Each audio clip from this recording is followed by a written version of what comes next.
Мен 18 жаштамын, иштейм. Иштеген айлыгымдан зекет беремби? Ата-энем айылда, жана атам 4-чү группа. Шартыбыз жакшы. Жок, туугандар. Айлыктан зекет берилбейт. Зекет 1 жылда бир жолу чыгарылат. Айлыгыңыз аралашып, расход приход болуп кете берет. Жылдын аягында ошо карап санап коесуз. Мына Кудайым буйрса, жыл дегени хижри жыл менен эсептелинет. Зекеттин өзү зекет бере турган өлчөмгө жеткенден кийин 1 жыл айланыш керек да. Кудраты муяссира деп коет бизде шариятта. 1 жыл айланганга Алла Таалам жеңилдик берген. 1 жылга толгондон кийин анан зекет берет. Мен мисалы бүгүн канчанчы? 6-чы, 7-чи мартпы? 7-чи мартта мен бүгүн бай болдум. Зекет бере тургандардын катарына кирдим. 250 000 сомдон ашык менде уже акчам болуп калды да. Эми шарият айтат, азыр эле зекетти бер дебейт. Качан? Эмдиги жылы 7-чи мартта бересиң. Эмдиги жылы 7-чи мартка келгенде менде 200 000 сом эле болуп калды да кайрачы. Зекет бербейсиң. Күнөөкөр эмессиң да. Түшүп калса. Ортодо түшкөн ылдый өдө болгон ал эсепке алынбайт. Июль, августка барып меники 50 000 сом эле болуп калган болчу да. Кайра эмдиги жыл мартка келгенде канча 300 000 сом болуп калды. 300 000 сомдон мен зекет чыгарам. 500 000 сом болуп калса 500 000 сомдон зекет чыгарам. Түшүнүктүү да? Бебешара кембагалдарга. Айлык мисалы ортодо канча жолу айлык алдыңыз, жана башка ал өзүнчө да ал. Аны өзүнчө кылып санап, ушудан зекеттеп чыгара албайт да. Себеп ал айын аласыз да. Парыз намаз окуп жатып, азыр сизге сурооңузга. Парыз намаз окуп жатып, 3-чү жана 4-чү рекетте зам сүрө же амин деп кошуп алса, саждая сахып шартпы? Парыз намазда 3-чү 4-чү рекеттерде Фатиха окулат, зам сүрө окулбайт. Бирөө зам сүрө окупай турган болсо, макулбу? Анда кийинки келе турган фарызды же болсо важипти кечиктирген себебинен буга саждая сахв деп коет, жаңылыш саждасын кылыш керек болот.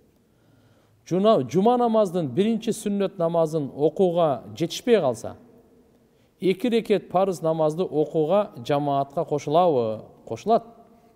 4 рекетке жетпей калдыңызбы? Келгенде эле ошо 2 рекет парызына кошулуп калдыңыз.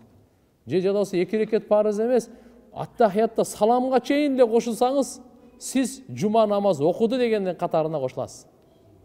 Албетте, аны 2 жума намаз окуп бүткөнүңүздөн кийин 4 рекет сүннөт окуңуз, дагы 4 рекет жуманы сүннөтүн окуңуз. Мынал сизге алхамдулилла кошулат. Шымдын багалеги намазда эле томуктан жогору болуш шартпы? Жок, бул бардык эле учурда 24 саат эле шым Пайгамбар саллаллаху алейхи ва салламдын тыюусу бар. Аллах кыямат күнү рахмат назарына албайт деген. Ошондуктан текеберлик кылып, узартып, жерге сүдүрөп эркектерге болбойт. Аялдар ылдый болсо, томугунан ылдый болсо эчтеке эмес. Эркектерге томуктан жогору болуш керек. Сиз бир нерсе айтайын дедиңизби? 40ка бөлүш керек да. Ошондо мисалы 40ка калькулятор менен канча акча болсо деле 40ка бөлсөңүз, зекеттин эмеси же болот. 240 000ден канча? 6 000 болобу? 6 000 болот. Ана жакта дагы канча бир 10 000 болуп атабы? 10 000ден болсо, так. Аллахумма салли ала Мухаммад 250 сом. 650 сом болуп. 6250 сом болуп атат дейм да. Эми калькуляторго санай койсоңуздар, 40ка бөлсөңүз эле чыгып калат.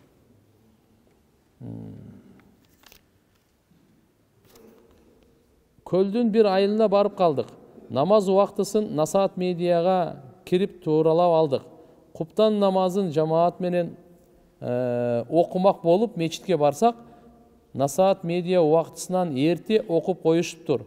Насаат медианы көргөзсөк, шамдан 45 минут өтүп эле куптан окулат деп устаздардан укканбыз дейт. Коңушу айылдар Насаат медиа менен эле окушат экен. Ошол себептүү кээ бири куптан окуган мечитке барбайт экен, жамаатка кошулбайт экен. Жотугандар, Кудайга шүгүр, бүгүнкү күнү заман, технология өнүккөн заман доордо жашап атабыз. Азыр муфтият ар бир айыл болбосо дагы ар бир чоң шаар, чоң айылдарды жыл бою багымнат намаздан куптан намазга чейин качан убактысы кирет, качан убактысы бүтөт жазып койгон. Насаат медиадагы да ошондой бирдей. Ошон үчүн карап туруп биз өзүбүздөн бөйрөктөн шыйрак чыгара бербей, кандай деп айтылса ошо менен амал кылайлы. Мурунку доордо мейли саарлыкта мындай немелер жок эле да, анда компостор деле жок эле бир учурда. Кыбла кайсы тарапта деле жакшы билбейт элек мисалы. Азыр эми доор башка доордо жашап атабыз. Минута секундасына чейин көрсөтүп берип коюп атат. Туурабы? Ошон үчүн иншалла булардан пайдаланып, динибизде будан пайдаланып туура болгонго айтып атат. Ошого амал кылайлы да. Банктан акчабызды алсак, үстүнө процентин кошуп берди. Ал акчаны эмне кылабыз? Балабыз 18 жашка чыкканда алабыз деп банкка 5 жыл мурун депозит аштырганбыз. Ай сайын салып турчук. Анын проценти кандай болот? Процентин садака кылып бериңиздер. Эгерде ислам принцип каржылоосу менен койгон болсоңор, мудараба деген принциби бар. Анда алып иштете берсеңиздер болот. Жамаат менен намаз окуунун алдында коомат айтып бүтө электе имам такбир Аллаху акбар намаз баштап кетсе, тартипке каршы келеби? Тартипке каршы келбейт. Фик китептеринде деле ошондой деп жазылган. Хайяла сола деп туруп, кады коомат салада имам Аллаху акбар деп баштай берет. Эчтемеси жок ал. Устаз, келинчегим мени өлүп кал деп каргай берет. Мастурат жамаатка 5 жол чыкканбыз, дагы деле оозу жаман. Аллаху акбар. Каргабаш керек. Жакшы эмес. Көбүнчө ошо аял заты ошо каргайт да, жакшы эмес да ошолчу. Пайгамбарыбыз айткан, өзүңөргө да, балдарыңарга да, мал мүлкүңөргө дагы каргыш кылбагыла деген. Каргыш жакшы эмес. Эми намаз окуп, даватка чыгып келгенден кийин буну токтотуш керек. Бир нерсеси өчөшү мүмкүн, тигиндей мындай деп. Өчөшкөнгө эле каргыштын эшиги ачылбайт да. Каргай берсең болот экен деп. Пайгамбарыбыз эмне деди? Ла тахун ман ханак. Ким сага кыянат кылса, кыянат кылба. Мени алдаса, мен дагы алдаганга уруксат бербейт сизге. Бул меникин уурдап алды. Мен билем да, мен да бунукун уурдап алайын. Жок, болбойт таксыр сизе. Бул меникин уурдап алса, мен бунукун да уурдап алайын десеңиз, бизде шариятта болбойт. Өчөшүпчү. Ал өчөшүп. Ал уурулугуна өз жооп берет. Бул уурулук кылдыбы? Бул күнөөкөр, чоң күнөөкөр. Сиз уурулук кылсаңыз, сиз да кудум ошондой. Андай болбойт да. Кандай болбосун туугандар, мына акыркы учурда бир эле жол жашоого келебиз. Аял менен күйөөсү, жаш үйлөнгөндөр жакшы ынтымакта бири-бирин сыйлап, урматтап жашаш керек. Бул дүйнөгө таянып болбойт. Бүгүн бар, эртеге жок дүйнө. Ушундай окуя болгон туугандар. Бул акыйкатта болгон окуя. Имам, молдаке. Бүгүн никесин окуган, эртеси күнү ошо баланын жаназасын окуган. Бул өлүм сөзсүз эле карыганда келбейт. Өлүм сөзсүз эле ооруганда келбейт тууган.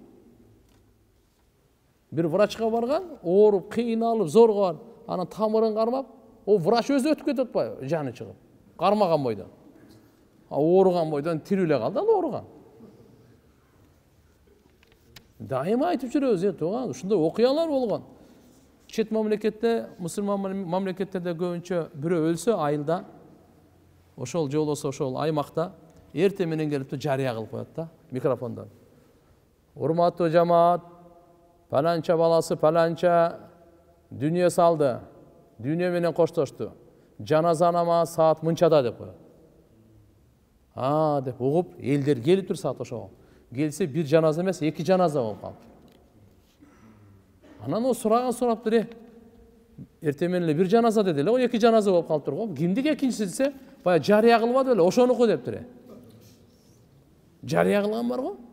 Ошонуку деп. Тууган, бул дүйнөгө таптакыр ишенсе, ишенбейиңиз таксыры бул. Жалган дүйнө бекер айтылбайт. Үмүт менен жашайбыз. Биз жөн эле бул коркутуу эмес. Же болбосо баардык нерсени таштап кой деген чакыруу эмес. Азыр жумурткадан кыргыз дегендер жаман көбөйгөн да. Мындай десең эле мындай. Түшүнүп түшүнбөйт. Башка жака бурмалапчы. Молдокелер өлүмдү айтып эле коркута берет, же башка да. Ол өлүмдү эстебей эле жашай бер. Seni kim koydu деп атат? Атайы арам нерседен токтото турган. Биз Алла Таала билет, мен азыр ошо сурасам мен сизден. Сиз канчага чыктыңыз десе 40 дейт. Бул 30 канча дейт, бул 50 дейт, 20, 15, 70, 80 аксакал. Ар бирибиз айтабыз канчага чыктан, ар түрлүү айтабыз. Канчага чыктың десе ушуну айтабыз. Качан өлөсүң десечи, бир жооп да. Азыр билесиз сиз канчага чыкканыңызды. Сиз билесиз канчага чыкканыңызды. Канчага чыкканыңызды сиз дагы билесиз. Мен дагы билем канчага чыкканымды. Бирок качан өлгөнүбүздү билбейбиз да. Бирөөбүз дагы билбейбиз. Үмүт менен жашайбыз. Дайым айтабыз, алхамдулилля, көп жашаганга Алладан дуа кылыш керек. Былтыр Рамазан айда бар эле. Узакка кетпейин. Биз тааныган дамыналар, жакшылар, туугандар, достор бар эле. Былтыр Рамазанда чогуу болгонбуз. Мына Рамазанга чейин кетип калды.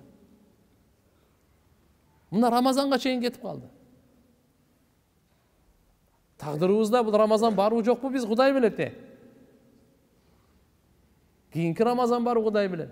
Ошон үчүн күнөө кылбайлы. Ката кетип жаңылыш болуп калса тообаны кечиктирбейли деген чакырык эле. Тагдырыңызда 100 Рамазан жазсын деп мен дуа кылам. 100 Рамазан деген кандай? 100 жыл өмүр көрүңүз деген сөз да. Көпүдөн Алла Таалам көпкө жашайлы. Бири-бирибиз дагы 100дөн бери кайтпайлы, 100дөн ары барайлычы. Бир кеп андамы кеп өлүмдү унутпай жашайлы. Жашоого андай чырайыңызга, байлыгыңызга, бийлигиңизге, күчүңүзгө, жашыңызга таянбаңыз. Даже ден соолугуңузга таянбаңыз. Мен ден соолугум жакшы, мен өлбөйм. Андай эмес. Мен жашмын, мен өлбөйм. Андай эмес. Алданып калбайлы. Ошон үчүн мен күнөө кылсам боло берет экен деген кеп чыкпайт да. Мен кыла берем, анан дагы көрө жатаарбыз депчи. Узакка барбайм. Менин бир тууган агам, Алла рахматына алсын. Бир шейхтер келип калды, үйүнө даватка барып калып айтып. Анан ал дагы ушинтип айтып калды. Бирок Кудайга шүгүр намаз окуп кетти, намаз окуп. Айтат эле мындай. Эми кийин окуйбуз деп сөз бар эле го анда мурдачы. Карганда окуйбуз депчи. Ана бир сөз айтканда, көп токту козулар бар го, энесинен мурда союшка жарай берет деген да. Мен мына сөз эсимден кетпейт да. Энесинен мурда союшка жарай береби, жарабайбы? Сиздер айтсаңыздар, мен суроо берейин. Жарай берет. Канча деген туугандар, канча деген дүйнөгө келген тартиби бар, кеткен тартиби жок. Келгенде биринчи ата келет. Bunun balası gelir. Anın balası gelir. Anan balası gelir. Çoğun ata, bala atası. Anan balası, neveresi, çevresi tertip menen gelir dünya göç. Bir getkende çoğun ata turup dele nevere gete öğret. Bu bayağı gelgen tertip menen getүү degen anday yok, anday ereje yok. Gelgenden erecesi var, getken erecesi yok tuğandar. Oşun için aytan biribizge zulumdu kılbay jaşaylı. Biribizge payda jetkirip jaşaylı. Bizde aldabaylı. Biribizди калпайтпай жашайлы. Кудайдан коркуп жашайлы. Алланын алдына барганда кандай деп жооп беребиз? Кайсы жерден сөздөн чыгып кетти бардыгы? Башка жака эле өтүп кеттими? Каргабайлы туугандар. Биз ошон үчүн иншалла мына Кудайдан коркуп, жаштарга Алла Таалам бердиби жубай. Алхамдулилла, Алла берди бизге ата энени. Сыйлаңыз, кадырлаңыз. Башка оңол болсо оңолбой эле койсунчу, ушу мен оңолоюн деп жашайлычы.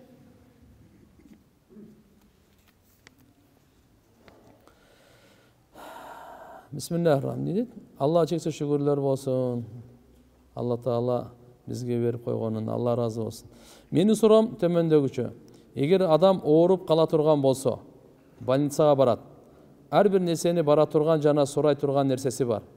Дегеним азыркы бүгүнкү күндө диний маселеге келгенде баары аалым болуп кетти.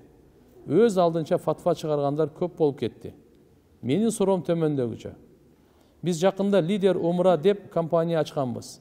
Буга чейин дагы Лидер Мобайл деген компаниябыз бар эле. Мен сурайын деген суром элдерге түшүндүрө албай койдум. Biz Лидер Мобайл магазинибизде телефон сатабыз. Клиенттер келгенде biz алардан сурайбыз. Сизге бөлүп төлөө шарты менен алган жеңилби же наличка алган оңбу? Эгер бөлүп төлөө менен болсо, бөлүп төлөөнүн баасын айтабыз. Наличка болсо наличканын баасын айтабыз. Албетте наличка менен бөлүп төлөөнүн айырмасы бар. Эгер төлөй турган наличка баасы 20 000 сом болсо, бөлүп төлөө 22 000 сом. Мисалы катары айтып жатам. Эми Лидер Умра компаниясын ачканбыз. Лидер Умра компанияда дагы эгер наличка накталай төлөй турган болсо, мисалы 1300 боло турган болсо, бөлүп төлөө $1500 болот. Анан кээ бир адамдардын суроосу мындай болуп жатат. Силер биз исламий принцип менен иштейбиз деп, бирок процент кошуп жатпайсыңарбы деп түшүнбөстүктөн ушундай суроолорду берип жатам. Ушунун жол жобосу кандай болот? Кайсынысы туура болот? Себеби биз бөлүп төлөгөндөргө бир тыйын дагы процент кошкон жокпуз. Процент менен мурабаханын айырмасын айтып койсоңуз, ушул жөнүндө маалымат берип койсоңуз, эгер сиз туура десеңиз болот, туура деген болсоңуз биз ишти улантабыз. Эгер туура эмес деген болсоңуз биз ишти жаап койгонго даярбыз. Машалла, суроону көп жаздыр. Өзү туугандар, соода боюнча Пайгамбарыбыз саллаллаху алейхи ва саллям берекелүү эрежелерди айтып койгон. Ошол эрежелердин алдында болот бардыгы. Биздеги соода, нак соода. Мынаны 500 сом дедим. Бул алды кетти. Буда талаш тартыш жок. Ошондой эле бул айтып калды азыр. Менде азыр учурда акчам жок болуп атат. Бирок ушул дыйканчылык куралды мага сатасызбы? Мен дыйканчылык башталып калды азыр. Тракторуңузду бер сатыңыз мага. Мен сизге күздө төлөп берем трактордун акчасын. Ушуну биз айтып коебуз, бул соода рассрочкага дейбиз. Азыр буга акчасы жок тракторга. Бирок азыр мен нак сатсам, тракторду $10,000 сатам. Бирок буга бул мага күздө берем деп атат. $11,000 болот. Мен күзгө чейин күтөмбү? Чудасыздарбы?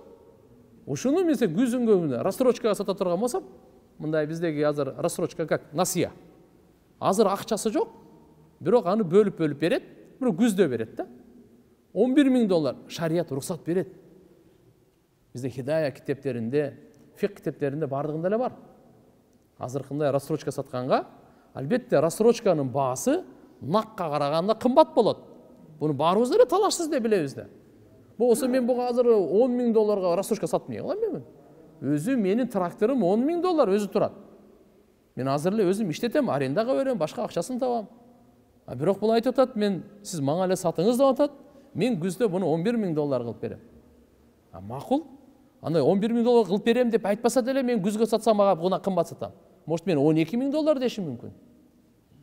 Мисалы да, демек туугандар, бул алхамдулилля шарияттагы жайыз. Ушунун эле мисалы телефонбу, кийимби, запчастьбы, үйбү. Мисалы, же болсо азыр мисалы айттыңызда, мен азыр мына үйдү мага 2 жылга сатпайсызбы? Мен итак эле студентмен иштеп, арендага ушу төлөп атып эле акчам кетип калат. Анан көрө сиздин үйүңүздү мага берсеңиз, сатсаңыз, макулбу? Ошону мен ай сайын не деп коет, квартплатага кеткенден ордуна сизге төлөп бере берейин деп атат. Бул мага дагы пайдалуу. Макул дедим дагы берип койдум. Бирок азыр үйдү ала турган болсо $20,000 эле. Бирок 2 жылга мен $25,000 сатып атам. $25,000 мен айына бөлүп койдум. Дагы экөөбүз договор кылып койдук. Болду. Буга дагы жеңил, мага дагы жеңил. Бул азыр мисалы $25,000 төлөй албайт мага. Бирок жашап атат. Анан кийин ай сайын тапканы тияка бияка квартплатага кетпей мага кетип атат. Кичине эконом кылат, бирок үйлүү болуп калат да 2 жылдан кийин. Туурабы, туура эмеспи? Оңой эле. Коддум ушундай эле телефондун маселеси деле ошол. Азыр телефон менен көп нерсе пайда алам, тияка бияка неме кылам дейт, бирок учурда менде акча жок. Кудай кааласа иншалла мен уюм бар, коюм бар, же болсо дыйканчылыгым бар, бир аздан кийин акча тиет, же айлыгым бар. Азырынча мен эме кыла албайм. Бул албетте талашсыз накка бөлөк ба, рассрочкага бөлөк ба. Буну баарыбыз түшүнөбүз да, буга боло берет ал. Ошон үчүн иншалла буну жөндөн жөн эле неме кылбаш керек. Албетте сатуучулар мынандай деп шариятыбызда этияттуулук айтат. Мынаны азыр алсаңыз 300 сом. рассрочка алсаңыз 350 сом деп айтпай эле сизге кандай аласыз? Накпы? Нак деп келдиңиз 300 сом дедим. Жо мага насыя керек 6 айга. Анда 350 сом. Макулбу? Өзүнө мындай кылып, сиз мындай алсаңыз мындай, мындай алсаңыз мындай дебей, мисалы ушундай айтып койсоңуз жакшыраак деген, ушул жерде фукаха аалымдарыбыз ушундай деп айткан жакшыраак деген. Так мындай айтканыңызда эле таксыр азыр нак алсаңыз үйдү 20 000 долларга берем. Эгерде 2 жылга алсаңыз, анда 25 000 долларга берем. Десеңиз, бул өзү ойлонуп көрсүн. Нак алса 20 000 доллар берсин дагы, жашай берсин. Эгерде жок, мен аны нак ала албайт экенмин, сиз мага бир жакшылык кылыңыз, үйүңүзгө кирип жашай берейин, ушуну иштете берейин, жашоо бул жактан пайдалана берейин, бирок мен сизге Кудай кааласа 2 жылда 25 000 доллар берем деди. Болду. Бул телефону деле, кашык вилкасы деле, күрөк трактору деле, бардыгы боло берет ушуга. Кийим кечеси деле. Мына эми умра маселеси боло турган болсо, туугандар биринчи ушуну түшүнүп алыңыздар. Ажылыкка, умрага күчү жеткен барат. Ман истатаа илейхи сабила. Куранда Алла Таала шарт кылып койгон. Ким жолго күчү жетсе, ошол барат. Бизде Ханафи мазхабта кичине шарттар катыгыраак. Биринчи шарт, угуп алыңыз. Ден соолук болсун. Мүмкүнчүлүгүнөн чектелгендерге фарыз эмес. Ден соолугу болсун. Экинчиси, барып келгенге акчасы жетсин. Барып келгенге акчасы жетсин. Үчүнчүсү, жол аман болсун. Азыр жол эмне болуп атат? Эгерде жол азыркындай аман болбой, оору болуп, коронавируска окшогон эпидемия тосулуп, жолсо жолдо согуш болуп, ар кандай болуп, өткөнгө барганга мүмкүнчүлүк болбосо, буда акчасы бар, ден соолугу бар, бирок жол аман эмес, өлүп калды. Кыямат күнү күнөөкөр болбойт бул. Ажылыкты эмне үчүн сен ден соолугуң бар, акчаң бар, кылбай койдуң деген күнөөкөр болбойт. Себеп мүмкүнчүлүгү бар болуп туруп дагы ажылык кылбай койсо, пайгамбарыбыз катык айткан. Эми кааласа өлсө бул жөөт болуп өлсүн, кааласа христиан болуп өлсүн, кааласа да бир нерсе болуп өлсүн депчи. Бул өтө катуу айтылган. Бирок азыркы түшүндүңүздөр да. Демек ал жерде шарт жолдун амандыгы дагы, ден соолуктун талабы дагы, акчанын бары дагы мына. Умрага деле ушундай. Бирок Кудайга шүгүр азыркы кээ бир учурларда мындай болуп калат. Бул чет мамлекеттерде деле, ислам мамлекеттеринде деле бар. Менин азыр айлыгым жетишпей атат. Жолосо күздө түшүмдү алам. Азыр рассрочкага умрага барсам болобу?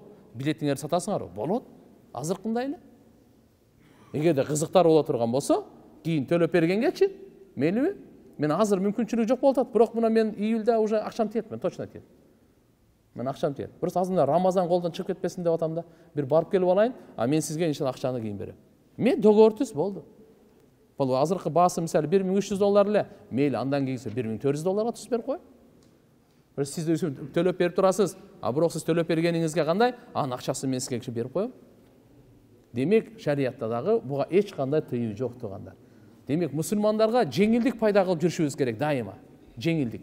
Үйдө аласызбы? Нак болсо мынакей 20 000 доллар. Жок, кичи жеңилдик пайда кылбайсыңбы? Мейли жеңилдик пайда кылайын, кандай? Анда мисалы бир 2 жылга бере аласызбы? Макул? Рассрочкага. 3 жылга бердим. Бирок экөөбүз ортобузда келиштик да, канчага? Түшүнүктүбү? Бул дагы жеңилдик. Эми бул сиздин каалооңузга. Кээде мисалы мага деле ошондой да, азыр мен нак сата албайсыз, машинеңизди нак сата албайсыз. Бирок сизге ошо 6 айдын ичинде акчаңызды берсем болсо, болобу десем, болот мага дедиңиз. 6 айга бөлүп берип койдук. Үйүңүз азыр үйлөр, квартиралар өтпөй эле турат. Жоксо кашарлар жосо өтпөй эле турат. Жерлери болсо мына участоктор өтпөй эле турат. Бирок сизге аябай азыр өзү 20 000 долларга участок сатышыңыз керек эле, 5 000 доллар аябай керек болуп атат да. Рассрочкага сатып бердиңиз дагы, калгандарын бөлүп берип койдуңуз, ала бересиз. Демек, мусулмандарга дайыма ыңгайлуу шарттарды түзгөндөргө рахмат айтыш керек. Ошого биз дагы зарыл болуп калабыз. Көзүбүз ошого чачырап калат. Ыңгайлуу шарттарды түзгөндөргө биз аны оң жак сол жагынан чукулай бербей, рахмат айтып, машаалла деп. Болбосо ага барбай эле койгон, нак эле акчага алып кете бербейсиң анда, эмне кыласың да? Зачем мени кайра аркамдан ар нерсени айтасың? 20 000 доллар бер да, нак үйдү алып кете бер, жоксо 10 000 доллар бер тракторду алып кете бер, болду, зачем анда? Рассрочкага аласың дагы аркамдан ар кандай сөз кыласың деп. Мен сага жеңилдик кылып, пайда кылып берсем деп, туурабы? Мына туугандар, ошон үчүн алхамдулилла динибиз жеңилдикти. Пайгамбар саллаллаху алейхи вассаламга кайсы эки иш келсе, сунушталса, кайсынысы жеңил болсо ошону тандайт эле. Ушуну унутпайлы туугандар. Биз өзүбүздүн кыйындыгыбызды көрсөтүп, кыйынчылыкты андай тандабаңыз. Өзүңүздү кыйынчылыкка салбаңыз. Кайсы эки жумуш келсе, ошонун жеңилирегин пайгамбарыбыз тандайт эле дейт. Кудум ушундайдагы жашоо тиричиликте, сапарда, соодада, алды бердиде кайсынысы жеңил болсо ошону тандаңыз. Көрпөңүзгө карап путуңузду сунуңуз да.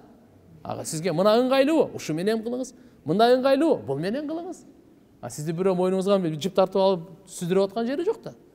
Ошон үчүн алхамдулилла бүгүнкү күндө дагы ушундай мүмкүнчүлүктөрдү мусулмандарга жаратып бериш керек. Мисалы ал бирок процент кылбаш керек. Мисалы, мага карап туруңуз. Төлөй албай калсаң, мынандай деп процент. Жоксо азыр мынакей өзү 100 сом анан.